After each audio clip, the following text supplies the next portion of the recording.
Hey, what's up? It's your boy Greg Dope Living TV, the live version. Hey, the views that are expressed on this Dope Living TV live are not necessarily the views of Dope Living TV or its affiliates. It's everybody that's going to join us today, all right? So look, we are still talking about motivating, inspiring, making sure that people stay on track. You know, you got dreams, handle them dreams, man. Make sure that they come. How? Stay focused. Stay focused. So right off the bat, I'm going to throw this video. I played this yesterday, but I got 2 or 3 more of them to show. But we're gonna inspire. We're gonna talk to some people. Got some special guests coming on today, and we're just gonna inspire. We want everybody to feel good. So y'all check this out. Dope Living TV Live. We'll be right back. Life will knock you between the eyes. It will catch you on the blind side. Come out of nowhere. Stuff you can't anticipate. That will knock the wind out of you. You want to give up. It's going to be very challenging. Whenever you decide that you want to grow, whenever you decide that you want to go to another level, all hell will break loose. It's hard. It's not easy. It's hard changing your life. And here's what I want to say to you. For those of you that have experienced some hardships, don't give up on your dream. There are moments when you're going to doubt yourself. There are rough times are going to come, but they have not come to stay. They have come to pass. We all go through problems. They don't have to overwhelm you, though. Problems don't have to take you out, though. Problems don't have to make your life miserable, though. Your problem is you go back and run to your safety net. I can't do it, help. And you're going to be running to it for the rest of your life. Until you get to a point when you look at life and say, you will not beat me. It's easy to complain. It's easy to point out your circumstances. It's easy to talk about what has happened to you. It's easy to talk about your situation, what you're going through. But if you do what is easy, your life will be hard. But if you do what is hard, your life will be easy. See, it's easy to be on the bottom. It doesn't take any effort to be a loser. It doesn't take any motivation, any drive in order to stay down there at a low level. But it calls on everything in you, ladies and gentlemen. You have to harness your will to say, I'm going to challenge myself. Sometimes I have to pull myself out of bed and say, come on, Les. Things I know I should do, I don't do. Things I shouldn't do, I do. I found that the biggest enemy you have to deal with is yourself. Your problem is some of you are phenomenally skilled, but it is a phenomenal will that says every time I get knocked down, I will get back up and I will succeed. I will not surrender. You have something great in you. You can do it. Where you are is temporary. You will not be there for the rest of your life. It might last for a second. It might last for a minute. It might last for an hour. It might last for a week. It might last for a day. It might last for months. But sooner or later, if you do not surrender, if you do not give up, if you do not give in, it will subside. You've got to say yes. Yes to my dreams. Yes to me. I can make it. Yes, I can. Doesn't matter how many failures I've made. Doesn't matter how many mistakes I've endured. Doesn't matter about my defeats. Doesn't matter about what I've done. I don't care about the fact I'm in a hole now. Doesn't matter about where I am. Yes, yes. The last chapter to my life has not been written yet. If you judge me now, you'll judge me prematurely. I haven't exposed all my stuff yet. I'm still in the process of transforming my life. I'm still in the process of becoming. Yes. You are great. You are unique. You are special. You are talented. And you deserve to have everything you want. And stop listening to the people who tell you you don't. Kill the noise. What do they know? Who are they? And when that thing tells you to quit, you look at it in his eye and say, I ain't going nowhere. I will break you before you break me. You will not defeat me. You will not destroy me. You've been through so much hell. You gonna quit now? You don't quit now. It's the 10th round. You got 2 more to go. And when you get to success, it's not about skill. When you get to a certain level of success, it's about stamina. It's about you won't break me. You can't take me. I fought too long. I fought too hard. It's too late now. You should have broke me a long time ago. I'm unbreakable now. I'm unbreakable now. You should have got me a long time ago. What's up, everybody? Again, Greg, DopelivenTV. Man, that's powerful. I love that video. Hey, let's welcome to the show, Jocelyn. Let's welcome to the show, Gina. Hey, Jocelyn. Hey, Greg. I'm great, man. I'm great. Jocelyn, what you think about that video? That video was powerful. Man. What's up, D. Anders? What's coming on?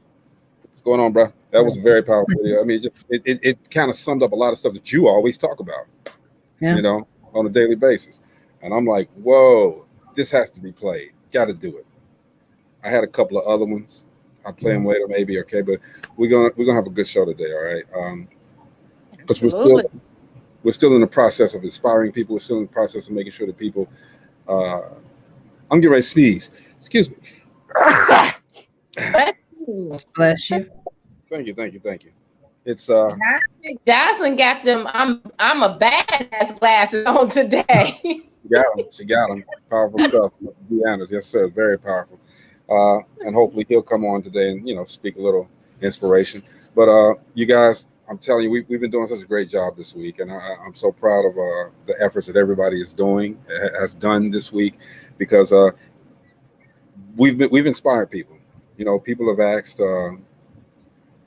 how can they do some of the things that we're doing? How can they stay inspired?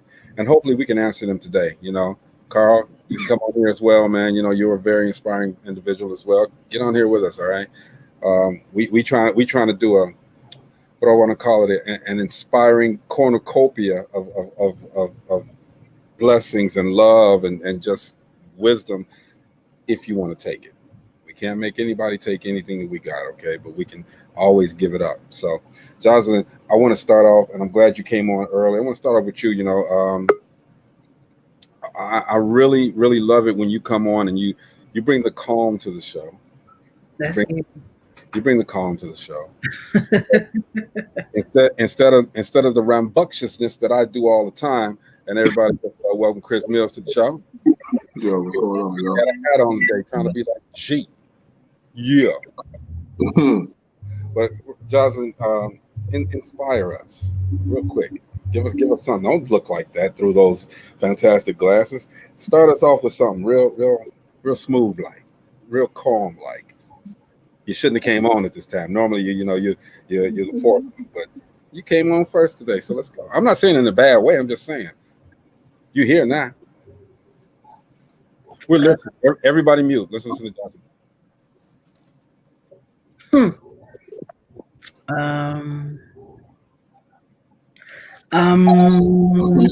You see, put you on the spot like that. You next, Chris. Namaste. Namaste. I love it. Chris, you got some special.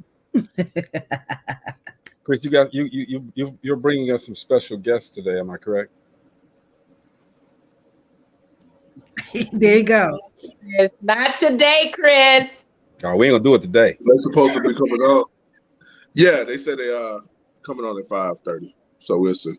Cool. So we won't mention them. Yeah. Right now, we just chill out. Gina, as we're going through this COVID thing, and I saved this one for you. We're going through this COVID thing. It's so very, very, very hard to, and I think we talked about this yesterday, but I want to reiterate. It's very hard to keep a. Johnson, that's a nice seat you got there, man. I love that seat. You look like she's sitting on a throne, don't she? Yeah. I'm sorry, Gina. But as we're going through this COVID thing, a lot of people can't seem to grasp the fact that, this is just something else that we have to go through. This is, and it's a hard thought to know that you have to live through this. I mean, how and what motivates you still daily? Because after you've had it, you don't know if you're gonna get it again. I mean, people say you can't get it again if you had it, blah, blah, blah, blah, blah, blah, blah, blah, blah. Okay. We don't have accurate information. Okay. But how do you stay motivated? How do you stay inspired to continue to do what you do? Because and also let me reiterate that you had an event that was supposed to be in November, you had to cancel it because of the COVID. So I mean, how do you get through that? Well, you know what? I just put in my head that this is our norm now. And we have to accept what has been handed to us and push forward with it. I look at different events, television. I was watching a show yesterday and everybody on the show had a mask on. And it kind of hit me like, wow, look how we have to look at television. Look how we have to go out and have dinner. Look how we have to go out and go to the grocery store. But then I have to say to myself, but that's our norm now. So you just have to wrap your mind around it and accept it as it is. So as you wrap your mind around it and accept it as it is, you got people out there that don't seem to take this seriously, all right? And it's keeping us in a catch-22 situation. I mean, what can we do, Chris Mills? What can we do outside of shutting everything down and making sure everybody takes it? First thing we're gonna have to do, and people are gonna hate me when I say this, we're gonna have to shut down. Like, we're gonna have to everyone stay in the house for at least 3 weeks. 2-3 weeks. And quarantine. 2-3 weeks, whatever, to quarantine. You know what I'm saying? Mm-hmm. Because people still acting like it's not catchable. You know what I'm saying? Yeah. So to get it from out of, and I'm talking about like a strict lockdown. I mean, I hate to say the word martial law, but I mean, I'm talking about like a strict lockdown for this to be gone. You know what I'm saying? But this reminds me of, like Jenna said, the mask and the norm. This reminds me of the seatbelt situation. Huh. You remember when the seatbelt situation came about, when you had to wear your seatbelt? Yeah. This reminds me of. So, and I agree with you totally on that, man. And Chris, before we try to jump in, but even if we take it as far to the left, we talk about seatbelt. But even I think I would tease early on, the people who refuse to wear masks are those same people who would reluctantly go out and have sex with an abundant amount of people with no condoms, playing Russian roulette with our lives. And I think that this is all goes together. I've been sitting at home today watching like the different news reports and the craziness that the president is running around accusing the election system of being fraudulent. And then there's a doctor in New York who's taken it upon himself to create a facility in a parking garage.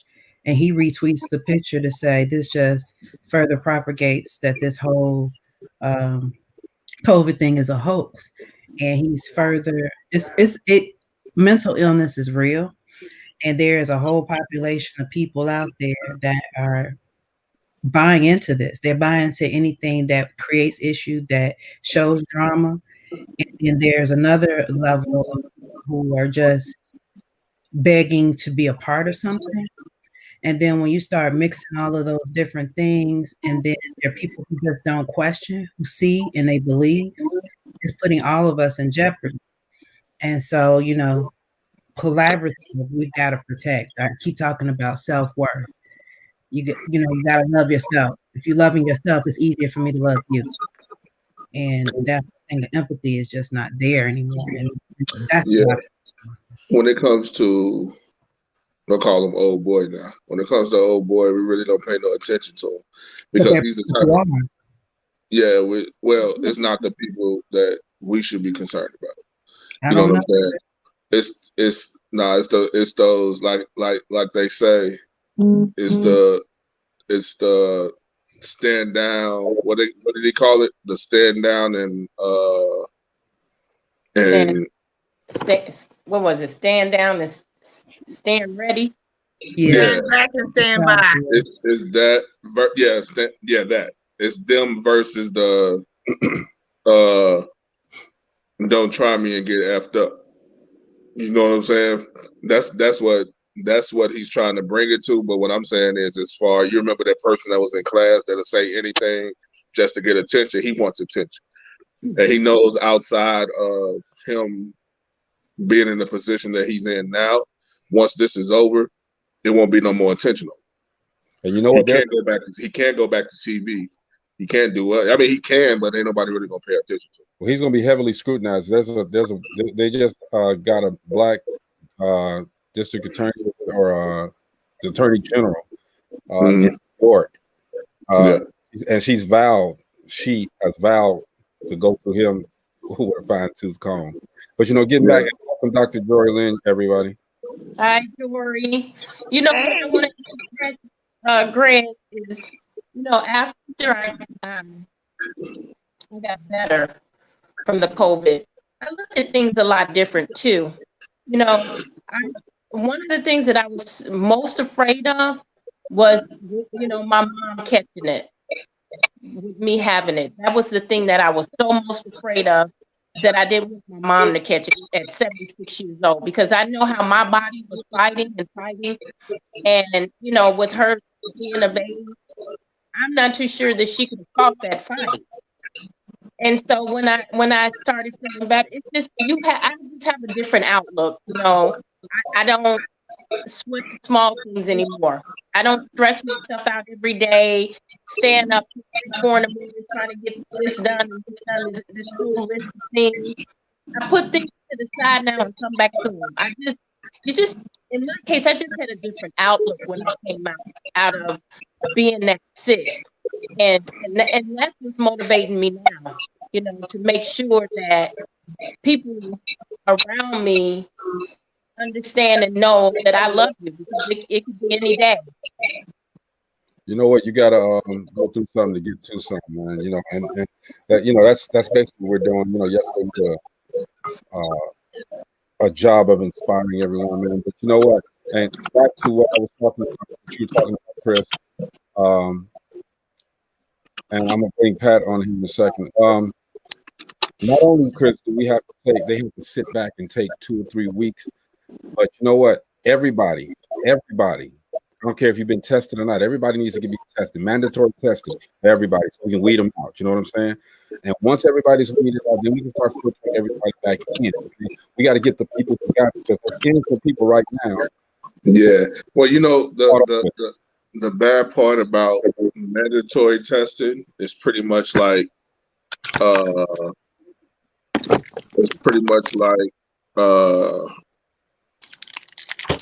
people that have COVID passing in the hospital, because mandatory testing is one of those situations where we don't know if they really have it. Because you got to remember, they did that one experiment overseas where they put all the tips on goat milk, and then they came back and said did nobody take the test? They just dipped it in goat milk, and they came back and said everybody was positive. So, it can be one of those situations where they're having people take the test, but they're also putting the virus into people. You know what I'm saying? No, that's the only problem about mandatory testing that can go. Same thing that happened with chlamydia. You know what I'm saying? No. You was going in to it was a shot they was giving. They was giving it to people. They was giving chlamydia to people to see how they react and all that too. So we don't know. We just don't ever. Some things we just can't figure out on that end as far as going. Man, I just say everybody quarantines. Right. You know what I'm saying? Welcome, Pat, to the show.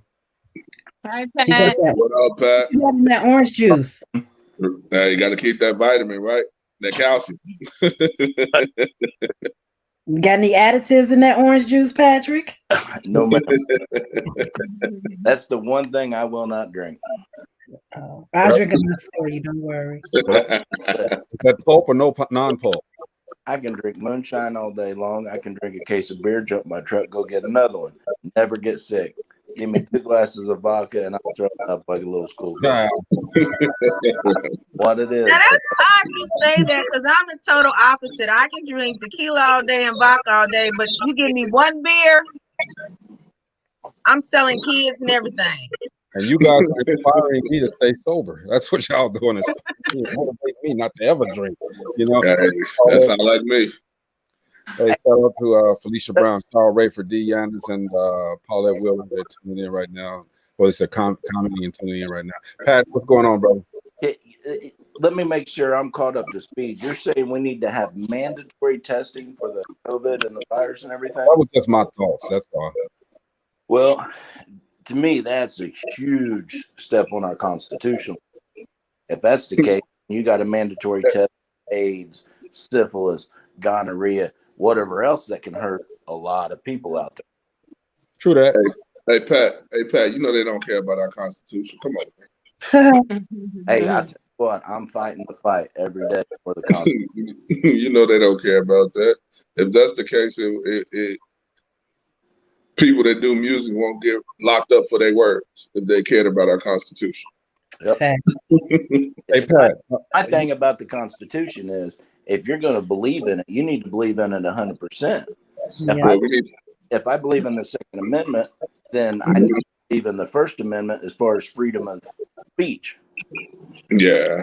You know? Well, you know, we have to go back and change some stuff in that Constitution too, because we really need to go in and change some stuff, bro. But you know, the funny thing about that, we talk about the Constitution, but if we look at just things across the board, you got people who believe in the Bible, but they only believe in parts of the Bible that benefit them. Exactly. Yeah, and that's the thing about it. That's why we have to go in. But in I'm that saying Constitution, we got to do some upgrading to that Constitution that makes it fit everyone. People are going to extract what it is that's going to benefit them. I don't care what it is. And people are going to interpret it. That's the biggest problem with Americans today. They want to pick and choose what them, what suits their needs, what suits their family needs, just like politics and laws. They laws not for us. They only give us the little feel good laws. The laws they make it legal to take lobbyist money. It's an aristocratic, and I don't think it's just American. I think it's people. It's worldwide.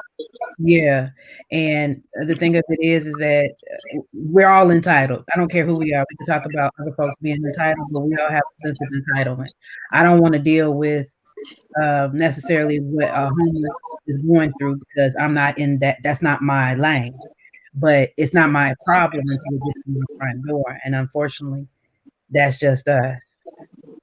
Yep, absolutely. Hey, Pat, I wanted to ask you though, man. You know, you do a sports show, a daily sports show, and right now with this sports, and I'm getting to this trying to inspire and motivate as well. These guys are having to switch up everything that they do, every single thing that they do, in order to play the sport that they love so much. So they got to quarantine themselves for a season, basically. Okay, how is that going, and how do they stay motivated? Let me ask you this.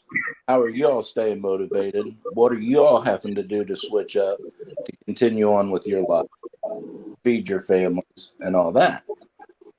It's no different. What we're going through, it's no different for them athletes. Everybody's making major changes right now. You see, so, yeah, bubbles, like the NBA bubble, that was extreme, in my opinion. But everything was so new about this virus. Nobody really knew what it was doing, what it wasn't doing. Versus now, you see the cases coming out.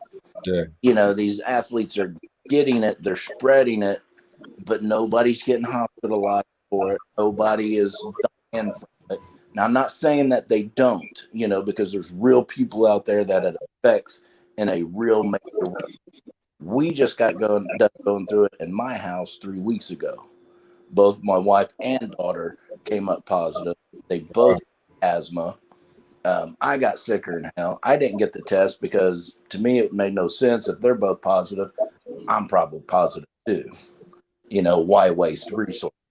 Quarantine myself. Nobody left the house for 3 weeks, and everybody got through it just fine. And thank God nobody had to go to the ER. But you have to motivate yourself every day too, just like these athletes do. These athletes, that's just a job to them. That's it. 9 out of 10 of those guys, they look at it as a job. Just like you look at your lives every day as a job. You all been quarantined. You have all been shut down. How do you get up, keep motivated for yourselves? So the answer that you give is probably the same answer that they give. Do it because I love it, man. I love it. Exactly. Yeah. But how do you justify, like, there's a game, I think it was the Buccaneers and the Steelers playing right now, and it was supposed to have been on Sunday night. Half of the team is positive, but then they don't have a quarterback, and so they forcing other. Where does the justification lie? Where does it stop? Where are the lines of demarcation? Well, I think about the Denver game where every quarterback they had was in a quarantine situation. Is that the one you're talking about, Jocelyn? I don't know. I could be talking about. Well, I think she's talking about this Steelers Ravens game, and with that situation, it's more of they moved the game to Tuesday, but they really play with replacement players, so the game can be played still. Yeah. So it's people that tested negative to the COVID. You know what I'm saying? That was able to get out there on the field and play. And it was really a good game. Yes, it was. To watch. And Jocelyn, to answer your question, the NFL is nothing but a business. They got all of them are. You know, this part and this part got hit by this virus. They pivoted. Mm-hmm. They made sure they got that television money.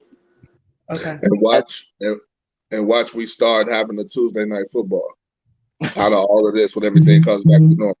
Yeah. So why do they move Monday, on? Thursday now? Monday, Tuesday, and Thursday. How does that happen now? How do they move on? How do we get past this? How do we get to a new normal in sports? Was I the only person that saw the game today in the middle of the day, or was? Yeah, that's what I was talking about. Yeah. Okay. It started like 3 my time, I think. Yeah. I thought I was tripping, so I was just like, "Oh, football on yeah." TV." So it seemed like what they're doing now is, a third or fourth of your team has COVID, they move that game to Tuesday because this is the second time they've done that. And they move it to Tuesday to let them quarantine, or if they don't come out of quarantine correctly, because it's going to take more than a week for the quarantine. They found out the Wednesday or the Tuesday before, they move it to the following Tuesday, thinking that 7 days will work. But if it doesn't work, then they just send in replacement players. But today's Wednesday. No, but what I'm saying is that when they did the game, it was supposed to be a Sunday night game. No, Thanksgiving. That game was supposed to be played on Thanksgiving night. The Ravens and Steelers? Yes, sir. Okay. Oh, okay. Yeah. Now, as far as I know, the NFL protocol says if a team has at least five players that come with positive test, they will postpone that game. Yeah. Other than that, they try to pivot and adjust for both teams.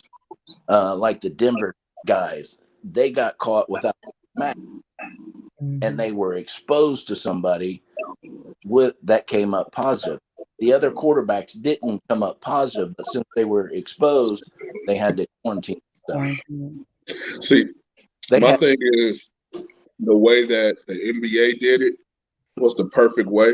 And the only reason I say it was the perfect way because one, they had them in a real life bubble. It was so far that you can go. Everyone had to stay around each other. They had to get tested, I believe, 2-3 times a week.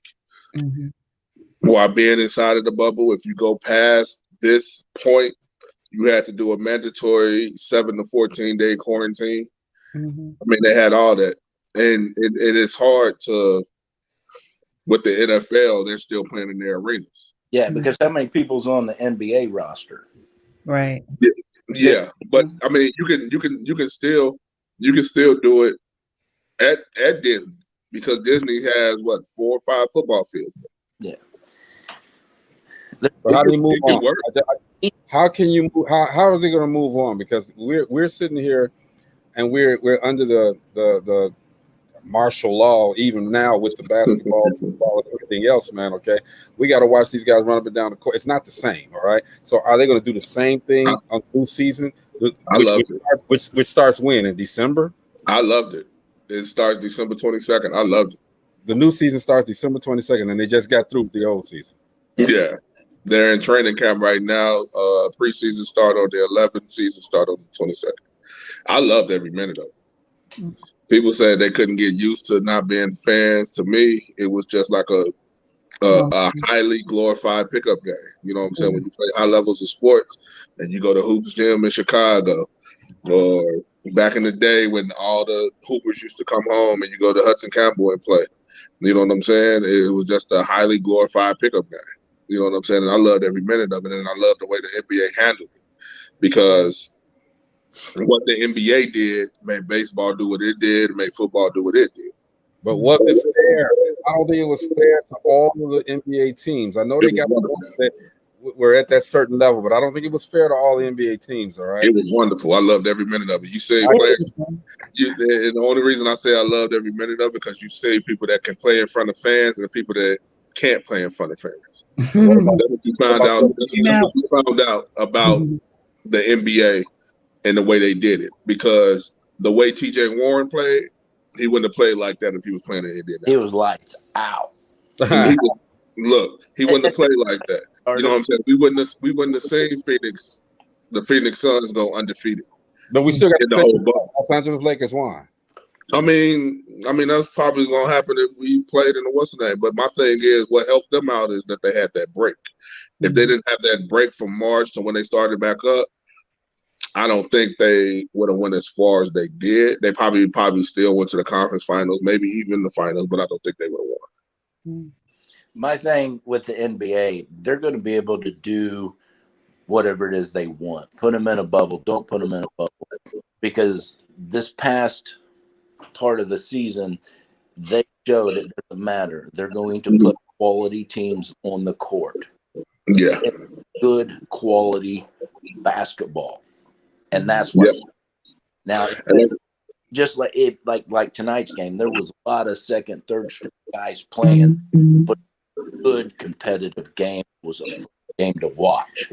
Yeah. And in the end, that's all that matters.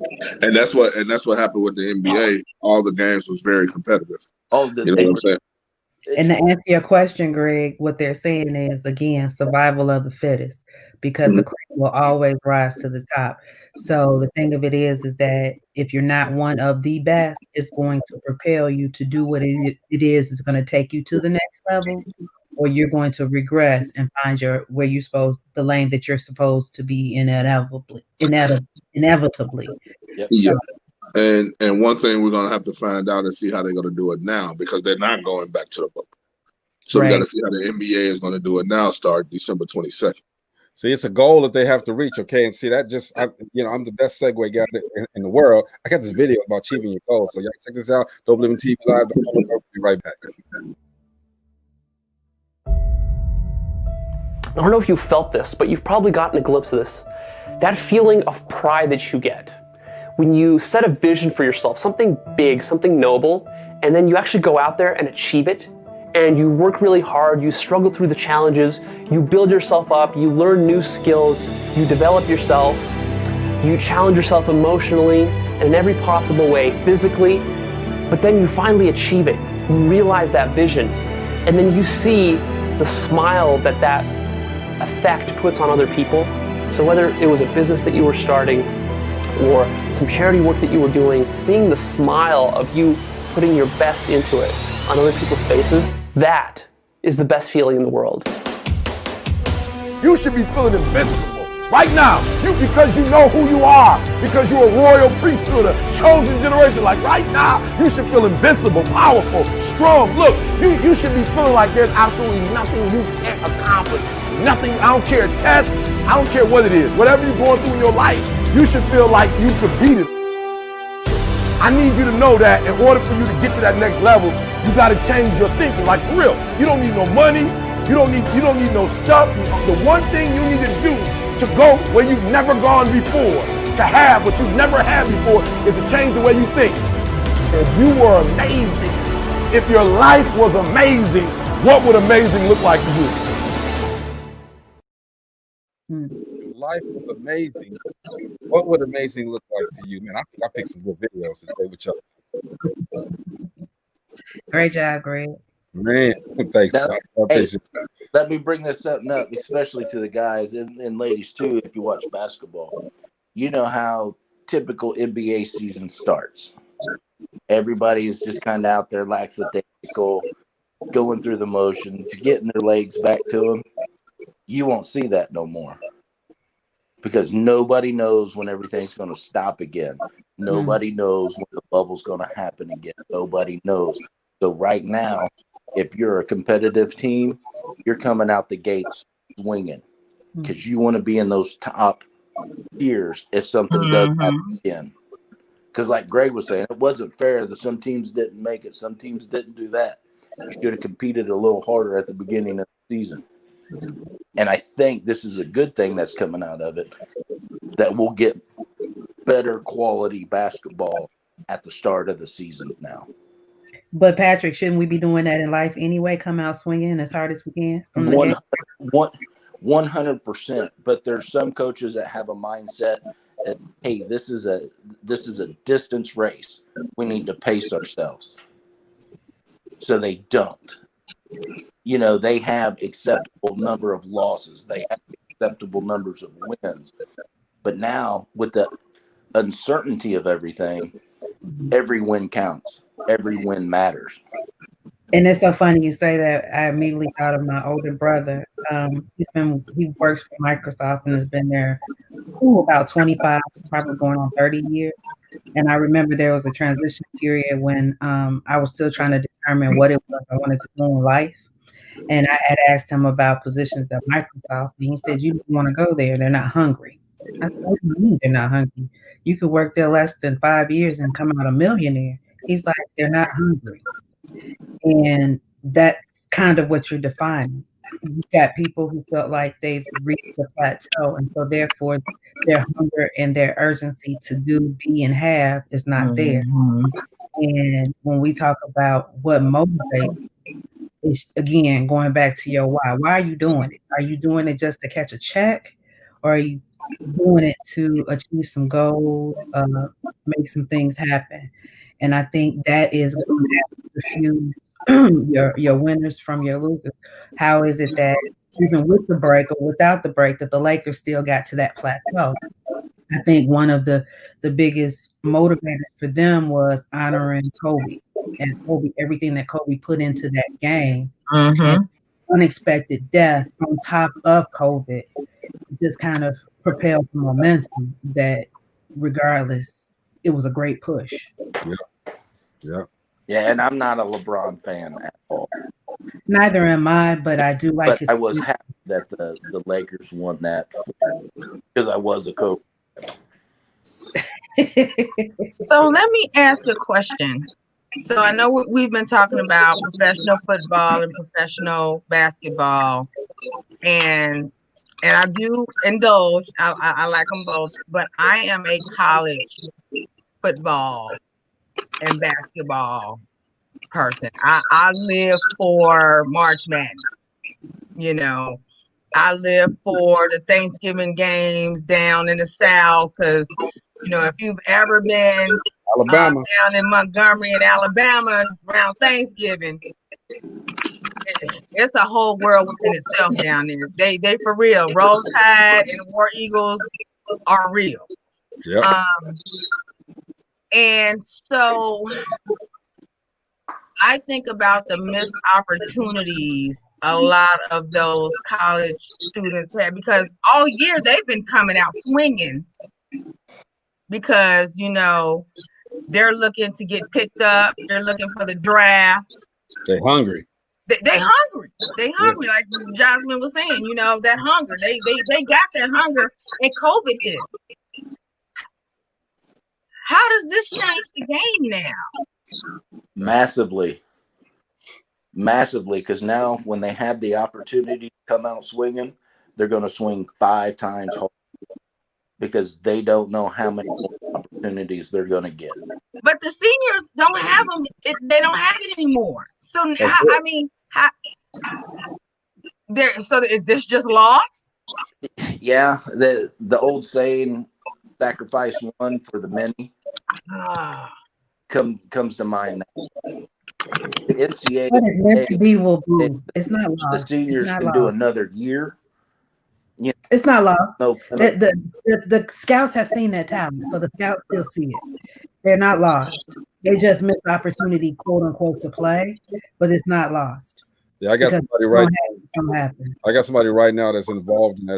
There's a young man from there, and I'll throw his name out there. His name is Eugene German. All right, fantastic player. Played for Northern Illinois University. He broke all the records in the school. Period. Broke them all. Plays like Stephen Curry to me. All right, and right now, and he was into NBA draft, but I don't know.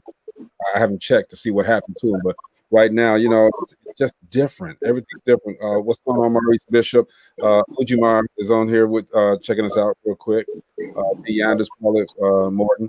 But it's different, and again, you have to stay inspired in order to continue to get on your path. Okay, because if you give up, this man and he worked all of this time. Eugene German, I'm speaking of again. He worked all this time through college, graduated. Right before he graduated, his father died. Didn't get a chance to see his dream that his father worked so hard for him to support him. His father died, all right? So this guy, and I'm going to have him get on here too, not today, but this guy literally had his faith has been tested. It's just been tested to immeasurable points, and he's still going, not just for his father, because this is something that he wanted to do. He's motivated to continue to do that. And he's definitely an example as far as inspiration, faith. Deanders, yeah, I know you know him as well. But Jory, you work with a lot of Dr. Jory. I'm sorry, you work with a lot of different people, a lot of different cultures, a lot of different ages. How do you? Because I know everybody has questions. You're in human resources. How do you get these people, these different attitudes, different personalities? How do you keep these people on track? What do you mean keep them on track? When I say as far as their focus, and what they have to do for whatever company they're with, or whatever they do, how do you keep them focused? Because in human resources, and I don't know exactly what you guys do, but in human resources, you guys have to be in tune with the people that work there. Am I correct? Yeah, somewhat, but it's not really about being in tune with anyone. It's about treating people, as a human being, respecting them, having some empathy, having sympathy when necessary. All of that I'm saying, but as we're going through this COVID thing, and everybody welcome Ujimar to the show. Hey there. So COVID has been how y'all doing? Hey. Everybody's good. Go ahead, Jory. All right. COVID has been challenging. There's a fear. We talked about fear yesterday. There's a fear, and because of what we do at my particular place of employment, they're essential workers. So they really look at it as a privilege because they have family members who are not working, and so they do everything in their power to make sure not only are they keeping themselves safe so they can keep their family safe, but they're keeping their coworkers safe. I think that those who are I don't want to say privileged, but those people who are able to still work, or who have continued to work through the entire pandemic, feel a sense of responsibility. You know, you always have a group of people who try to buck the system, you know, and it depends on the type. It depends on the company you work for. My company is excellent. If you're out on a quarantine, we pay you to be out on quarantine. Okay, hold that thought, Joylyn, because I know Ujimar has a limited amount of time, okay? And I really wanted to ask, because of the situation that you're in, Ujimar, and thank you for coming to the show. I know you got a very limited time. How do you stay motivated, man? How do you stay inspired to continue? Because you got put in a extremely bad situation that none of us really would even imagine being in.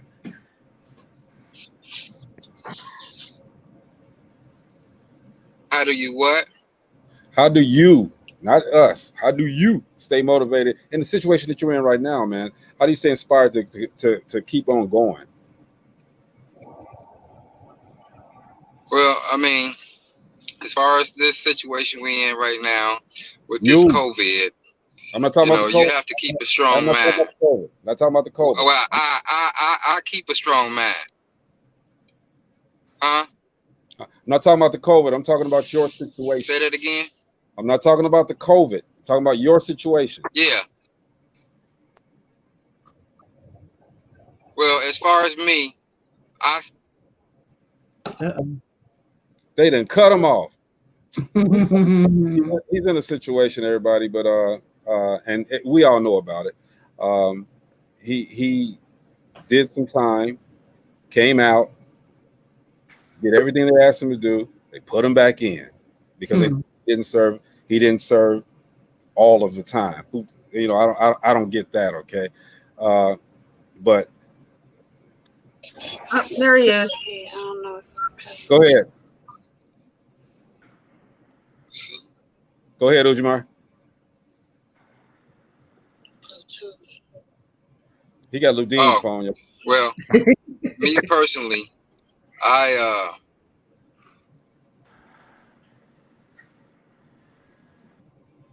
think he's a bad connection. You just have a bad connection. No, that's Ludine's phone. Trust Here me. we go. I'm coming back right now. Here we go. I stay with a strong mind state. You know, I try to stay healthy. I take my vitamin C's and stuff like that. I work out, and main thing about it is staying positive with me. You know, I try to stay out the way. I follow my little mask rules and different things of that nature, distancing and all that. You know, I just pretty much do things with a clear conscience and a safe mind state. You know, it's like if you're conscious of what's going on, you have to be aware that things can happen. So I stay out the way. So with you staying out the way in light of your situation and you knowing that you've done the right thing, but the system keeps pulling them back, pulling you back, how do you maintain the fortitude to keep coming back when you have so many things attempting to pull you back? Well, see, the whole thing about it, the things with me, I'm of a certain breed to the point of where whatever negative happens to me, I'm strong enough to overpower it to the point of where I know that it's a plan. I believe in God. All right, first of all, and I know that there's a plan for me. I've done great things most all of my life. All right, and for a setback, you know, that's nothing to me. Long as I stay healthy and strong, I will get through whatever I was enduring, like Job. You know what I'm saying? I get through these things most definitely, and everybody else just have to watch out when I'm clear. Amen. You know what I'm saying? So what's your why? What's your Pardon why? me? What's your why? What's your purpose? What's that? I understand your relationship with God, but what is it in you that why? What is the purpose that God has gifted you this battle? Because he gives his strongest battle to his strongest warrior. So what is your why? What's your purpose that keeps you moving and staying in atonement with God? Well, you know what? My why is first of all, why am I still living? All right. I've done some of the most dangerous things in life. All right. Outside of going to the army. I consider myself a soldier. I consider myself a soldier for the simple part of how I was raised and the path I took, which are totally different. All right. So why am I still living? If I'm still living, I'm about to be 50 years old in the next couple of months. If I'm still living, there's got to be a person. I believe that whatever is outlined for me for my present, I'm waiting for it. I want my present. You know what I'm saying? You got the You have past, no the idea future, what it is. Pardon me? You don't have any idea or thought of what that purpose is. Well, I mean, you know, I have a lot of ideas and a lot of thoughts. Okay, when I was growing up, you know, we used to sit around the table and stuff, and my mom and dad used to ask, "What you gonna be when you grow up?" and this, that, and the other. What you want to be as you grow up, and different things like that. You know, I was one of those guys that would say to my mom, I was like, "Mom, I'm a prophet. I'm a prophet. I kind of foresee a lot of different things, and I'm willing to take a lot of the downs that goes along with these things." You know what I'm saying? As the Bible says, as you read the Bible and different other books, a lot of people suffered and endured a lot of different tragedies to get to the place that they made it to. Even if it was punishable by death, they endured a lot of those things to death, to the point of where, you know, I'm gonna endure my why and my because is that I'm gonna endure everything. I got a lot of plans for the future. I can't sit here and tell you what I want to do and how I'm going to do it and stuff. I have a lot of plans that I sit, I write, I do it like in school. I make an outline, and 1 ABCD, 2 ABCD dash 1:1. You know what I'm saying? I got a lot of things that I have in play, and I'm one of those guys that actually put those things in play. So as far as I keep a positive mentality, a positive attitude now, you know, because I've evolved, all right, from a place that no one probably would imagine, all right, and all of that that made me evolve has made me the person I am now. This is what it is. That's why I'm able to endure the different things that's thrown in front of me and different things of that nature. And one more thing I just want to say, just to give an update on what's going on with me.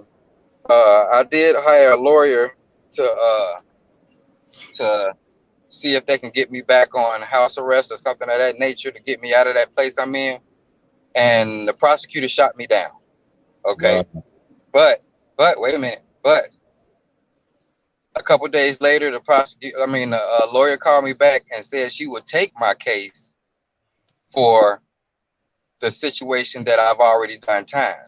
So she's seen some discrepancies in this paperwork already, and I have done this time already. So therefore, we're moving on with that. And you know, if that happens, the next step will be the civil suit. You know, because I'm sitting here doing time that I've already done. Right. I've lost a son. I've lost a lot of different things during this time, and now, you know, being that I'm staying strong, I haven't gotten in any trouble. I stay away from everything. You know what I'm saying? I will be able to hopefully move on and go ahead and pursue the different things in my outlines. That's my little brother, y'all. That's the youngest of the brood. Okay, show him the hat, man. Show him the hat you're wearing. Does it say the same thing that my shirt says? Oh my goodness! Okay, we don't even. You know, I live this. This is the life that, and you know, it's crazy. You know, when you thought of dope living, I was like, shoot, he thinking about me, because this has been my life forever. You know what I'm saying? This has been my life forever. Dope living. I've always lived dope. Good living. You already know that. But some people took it as, hey, man, he talking about living that dope game. You know, but it wasn't. It's good living, all right? But, man, we appreciate living, right. Appreciate you coming on, bro, because I know you all right. have a amount of time. You got I'm out. I'm about to go inside my workplace, man. I'm happy that I got a chance to get on with you guys, and y'all doing a great job. I'll be glad when I'm able to join you guys full time again. But y'all keep up the good work. Love all y'all. Love you too. Have a good one. How you doing? Motivational story, a very motivational story. It's you know, that situation has happened to other people and they didn't have such a positive attitude. You have two roads there's two paths that you can take when something like that happens in your life. You can take the high road or you could take the low road. Some people use that as an excuse for the destruction that they go through. So I just, you know, I really commend him for being in such a positive way. And see, while he was in, you know, he was out, everything was flourishing. But when he got in, he's the one that lost his son. His son got killed, my nephew. And it's just amazing because y'all haven't seen him before all of this. But it's just amazing to see the transformation that he's gone through, okay? Because this dude, I mean, he was out there. He was way out there. And you know what? I'm sorry. Go ahead. I'm sorry. Go ahead. I was just thinking sometimes I think not giving other people the satisfaction of seeing you fall motivates a lot of people. There you go. You know, I mean, you know, relationships to jobs to, you know, family members to what he may have went through.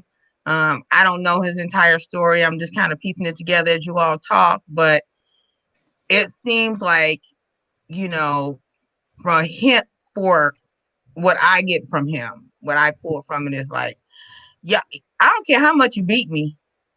I don't care what you do. You gonna lock me up? That's okay. My head's still gonna be like this. You ain't gonna break me, are you? You're not gonna break me. I'm not gonna walk around like this. Oh, well, it's me, because I hate a pity party. I hate a pity party, and I think, you know, I've had a lot of friends, you know, throughout my military career and college and being different places who said, yeah, I had a teacher told me I wasn't gonna be nothing, you know, and I think a lot of it is proving people wrong. Amen. Is the motivation. Amen. Things don't just happen. Come on, Greg.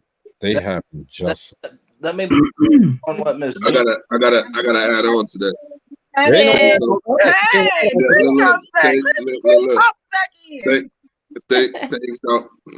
Things don't just happen. They happen justly. Just because.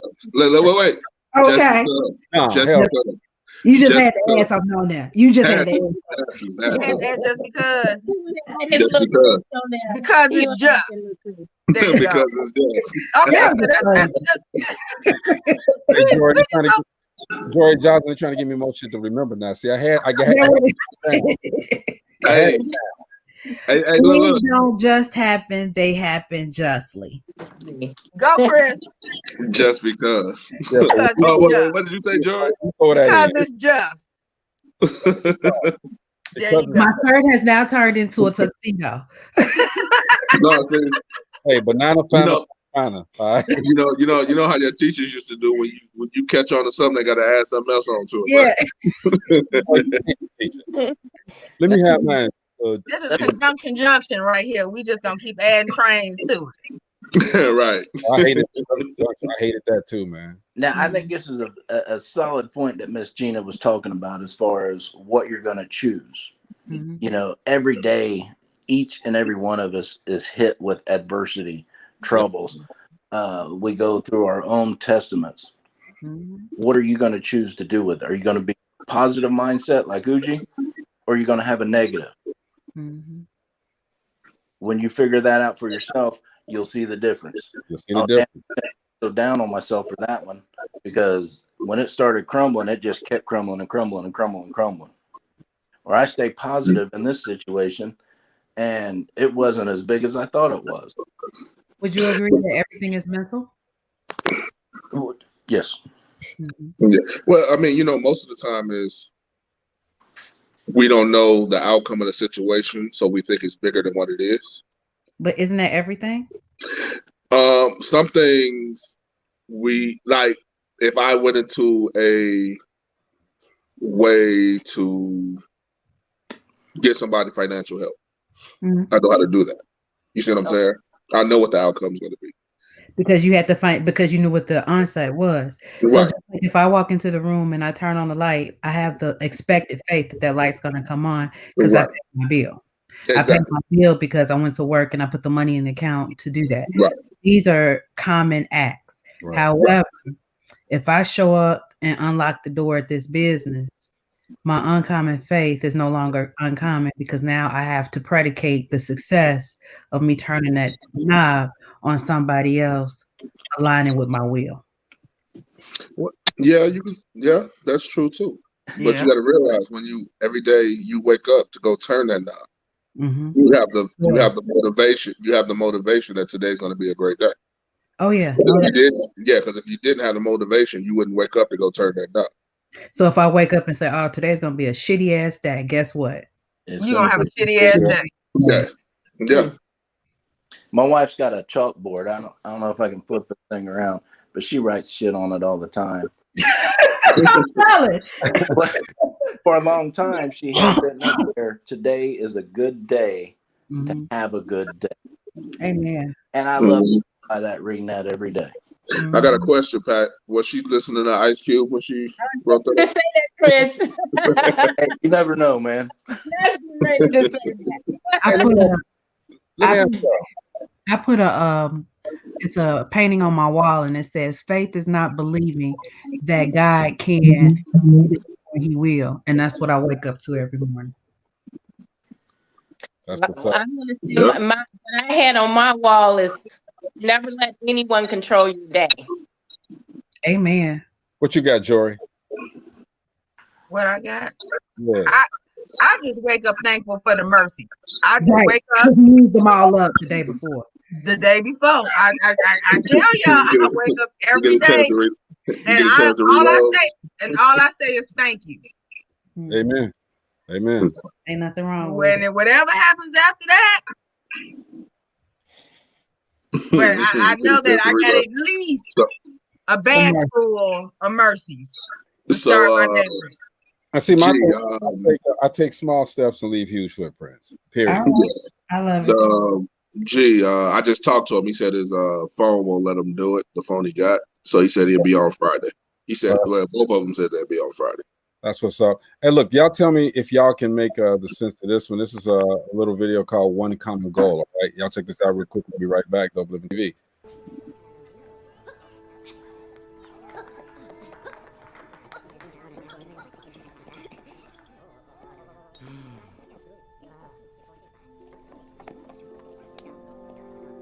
Now, I know there have been some rumors going around that the bank is no longer funding us. Well, I am here to put those rumors to rest. They are true. In terms of money, we have no money. So how will we get to the moon? The answer is clear. We won't. We are doomed. Now would probably be a good time to look for other employment options. I know I have fired up my resume, as I suggested all of you do as well. What is it? Can't you see that I'm in the middle of a pep talk?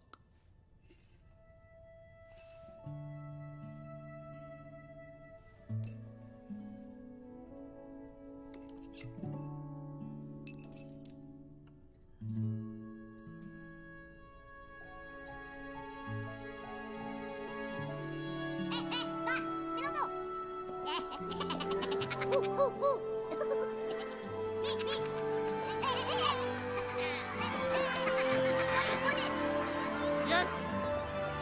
Yes! We will build our own rocket! Using this and whatever else we can find! Grab everything, hit the junkyards, take apart the cars! Who needs the bank? Let's go! Let's go!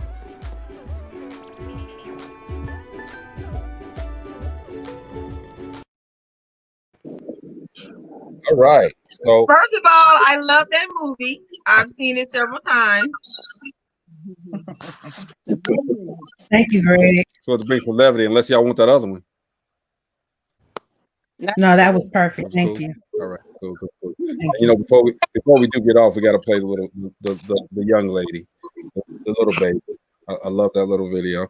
But that was just about one common goal. You know, you see how they came together at the end. But you know what else I grasped from that? If you don't ask, you won't receive. Ask not, you have not because you ask not. Yeah, exactly.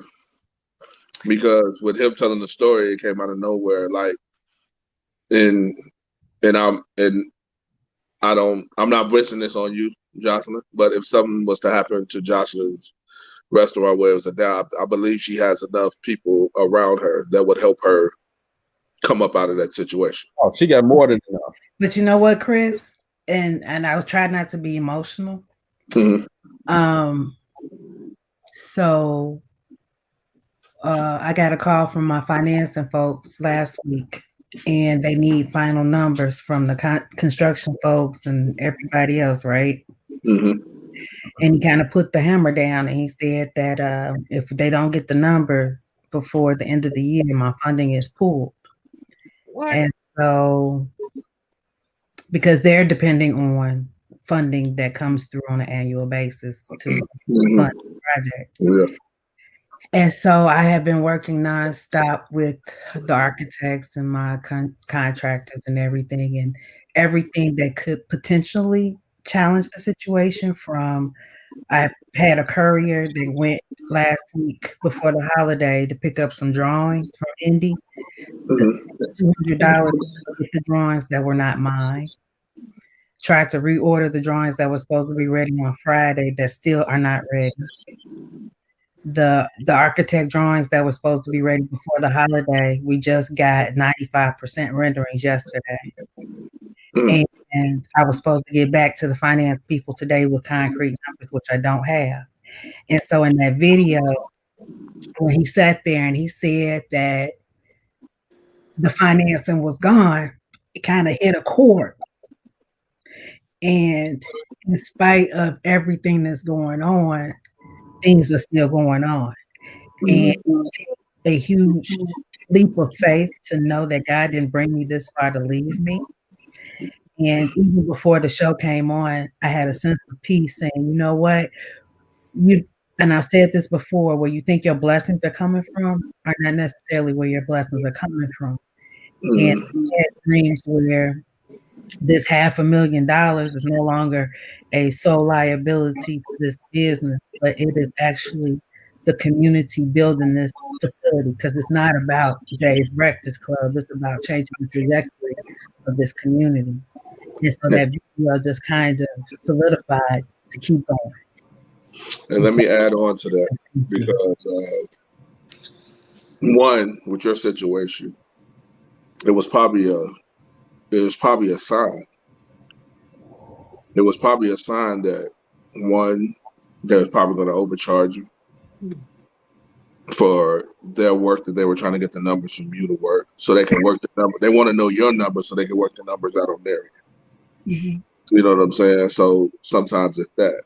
But with my situation also,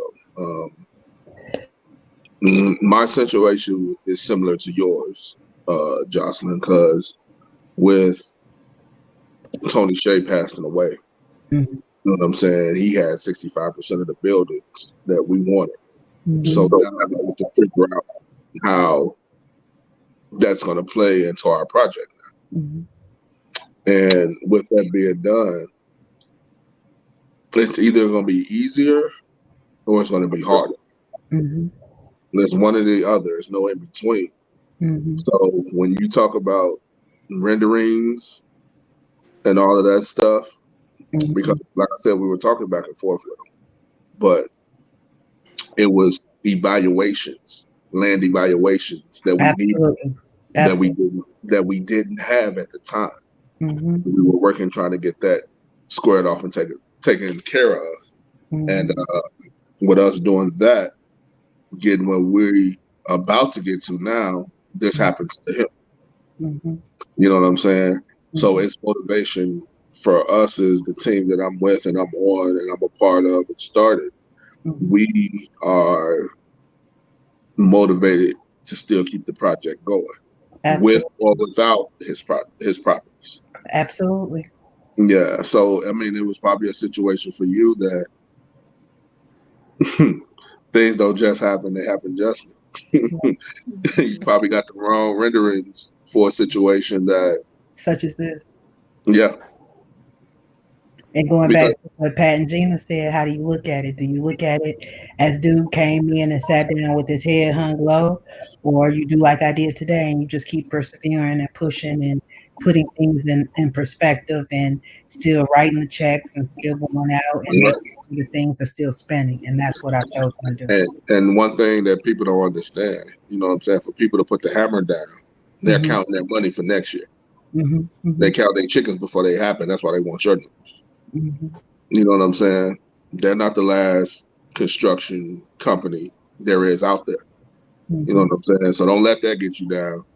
You know what I'm saying? And it's easier. I'm not gonna say it's easier, but you know what steps to take to get funding again. Absolutely. It was a lesson. All it was a lesson. But you know what, Chris? On top of all that, with you and Jocelyn's situation, that I'm totally convinced that it is going to absolutely turn out for the best, and it's going to be more prosperous than what you thought it was. Is one thing I teach my oldest daughter is that if you remain faithful over the little things, yes, he'll give you the big things. But if you would have been like, and gave up on the little thing, then he can't give you nothing more because you can't handle the little thing. The little thing. So you pressing forward, Chris, you saying, you know what, we're gonna keep going with this anyway. The little things, you ain't even gotta worry about it. It's all coming to fruition. I just need to be at the ribbon cutting. Yes, I was your contractor say first. Well, what kind of budget we looking at? Exactly, that's their favorite word. Back away from that dude. Are they talking about the money first? Yep. And they didn't even work. This project has been 2 years in the making. So they've been there, we've pushed back, we've been there, we've pushed back. We're on our third architect and all that good stuff. So I understand where he's coming from. Don't keep streaming along. I get it. But you know what it is also, Jocelyn? The plan that we're doing out here is a 15-year project. It's not going to happen overnight. It's not going to happen within a year. It's probably going to be, honestly, a 5-year project. Well, the full project, yeah, but this first phase, it should not be. It should not be, but some of the times, you know this within life, everything ain't gonna go perfect. Yeah. You know what I'm saying?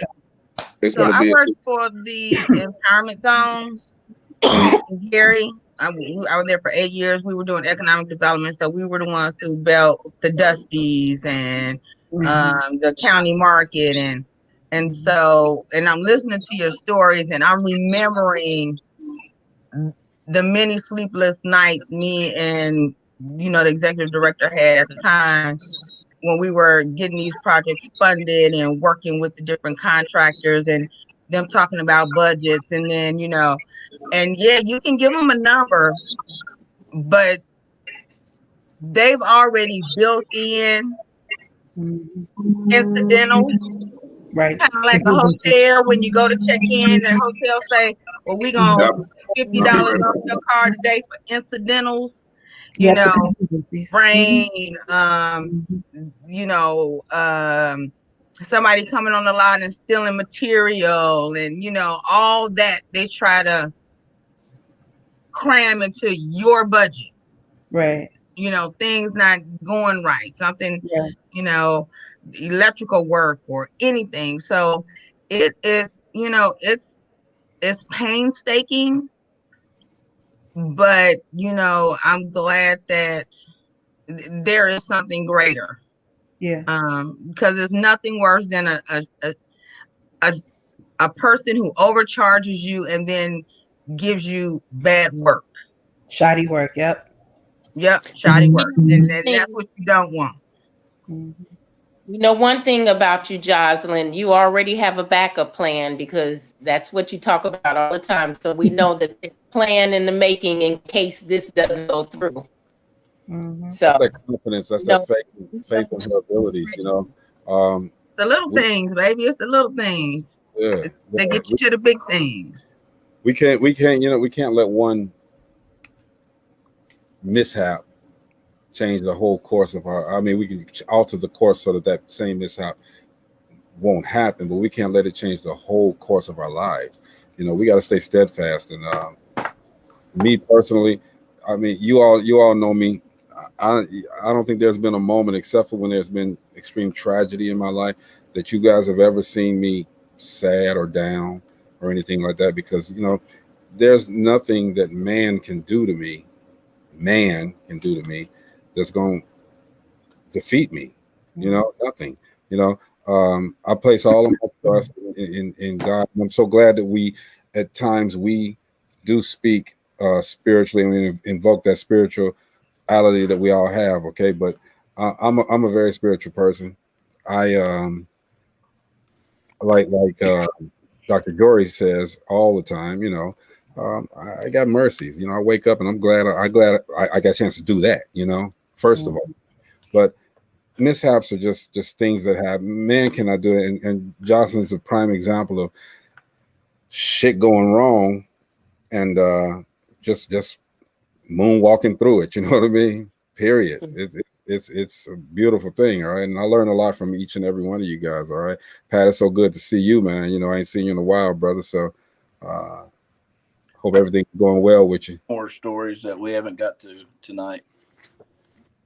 Oh yeah, you notice we stay on about 2 hours, though. You know, because there was a quote I read in The Art of War, and it's an old Chinese proverb book. I don't know if any of you guys are familiar with it, but it was talking. And I'm looking up right now if I can find the exact quote, but it was talking about plan for every situation to secure success.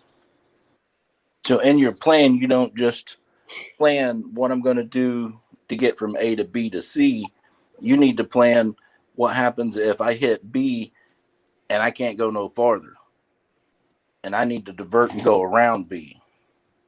Make all the plans you possibly can. But you don't just give up. No, absolutely not. And if you do give up, that's not what you're supposed to be doing anyways. Yeah. You know, just like those athletes. It's my dream to play in the NBA. Okay, are you going to work for it?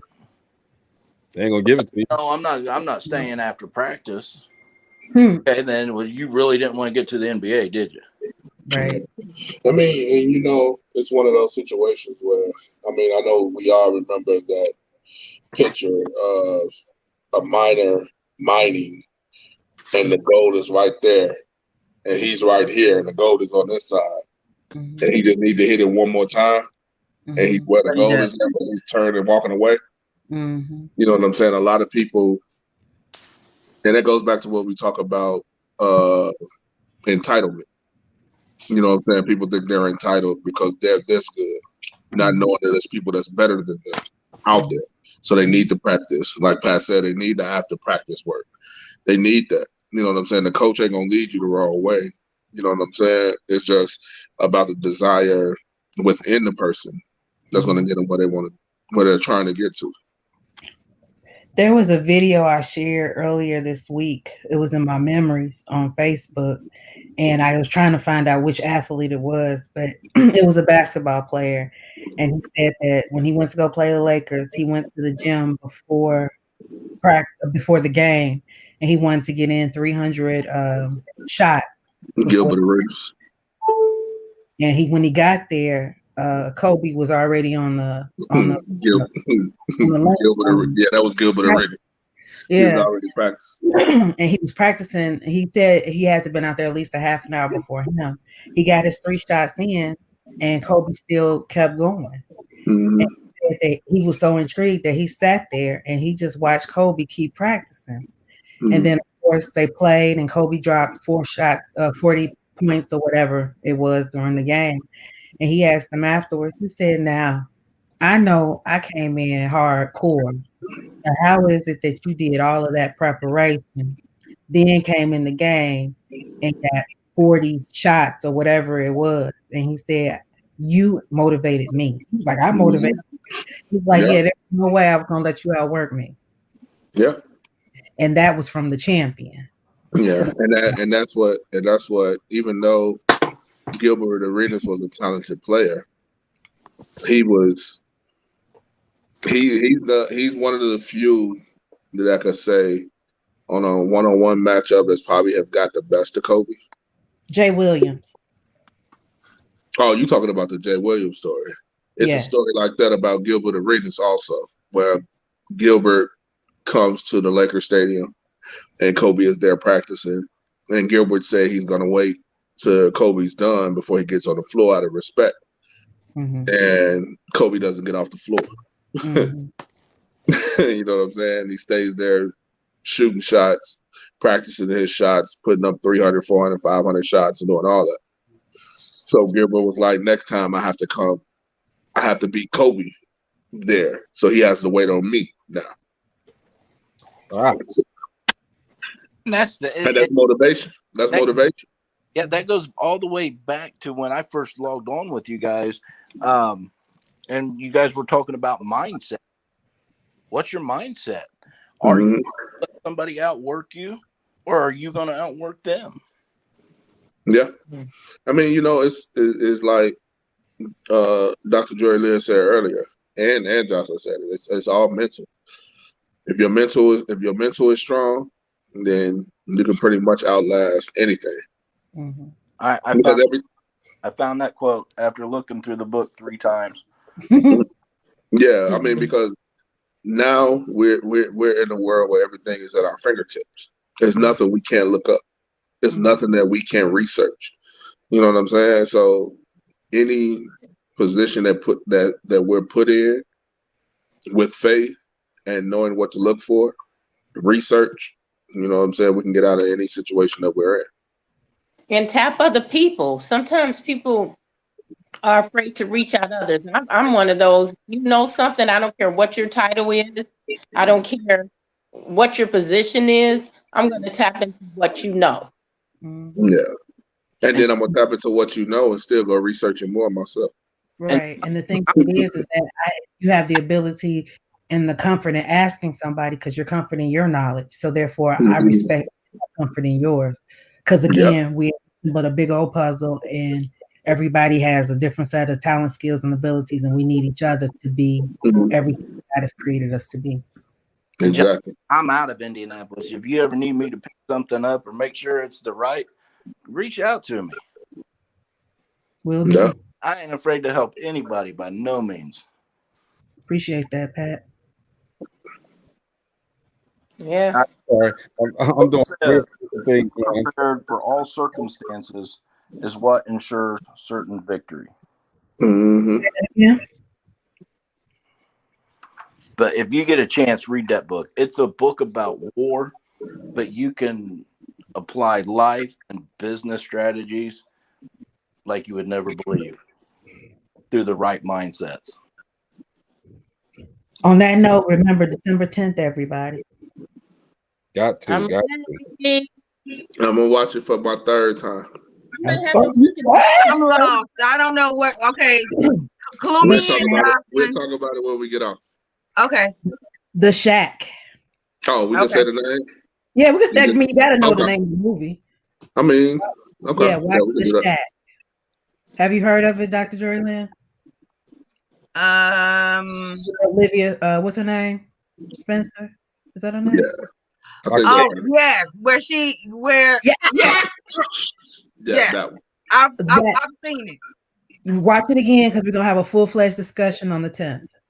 Man, that's okay. I'm with that because that was a good one. Yeah. That was a really good one. We're supposed to fucking Bible study, and I wouldn't do it because it's too close to home. If something happens to my daughter, I don't know. Hey, Hey. You can't talk about it. You got to keep it. Yeah, funny. And I'm gonna tell you that I don't know what I was going through, but I got a good snot cry through that one. Okay. Yeah. Hey, we gonna let it all out on the tip. Oh, mercy. So, I don't know if I want to expose myself like that. I might have to. Have you some vodka, have you some gin, whatever you need to get through it. So Hey, that's I'm my enabler. Hey, look, we gonna start dope living after dark at early. I don't know if I want to expose myself like that. We should make that day a sip and talk. We should make that day a sip and talk. Yeah, we're gonna have to. Yeah, because I'm gonna have to have something. Woo. So you're gonna be a sip and talk. I'm tearing up thinking about that. I don't know if I want to do that with y'all. Yeah, we have to. It's the perfect, it's the perfect culmination to everything that we've been talking about. Oh my God. I don't know if I can do this. Yes, you can. We just talked about it. It's all mental. Yeah, but see now that just puts it in a whole different context. No, it doesn't. You know it's gonna come to how did it affect you, and then when it comes to how you affect you, the alcohol gonna start talking for the people that's drinking. I'm gonna cut this. Y'all, everybody stay on, okay? I gotta cut this right now. But everybody, tune in tomorrow. We're gonna have a good time. We're gonna definitely talk more about motivating and everything. Everybody stay on here after this is over, okay? But I got to bounce, y'all. Huh? I got to go. Okay, brother. We'll see you tomorrow. All right. All right, thanks, Pat. Hey, y'all let me know if you need me. No doubt. Right. Most definitely. Before we go. You're beautiful. You're smart. You're loved. This week we're great. You got this. You're a badass. You can do this.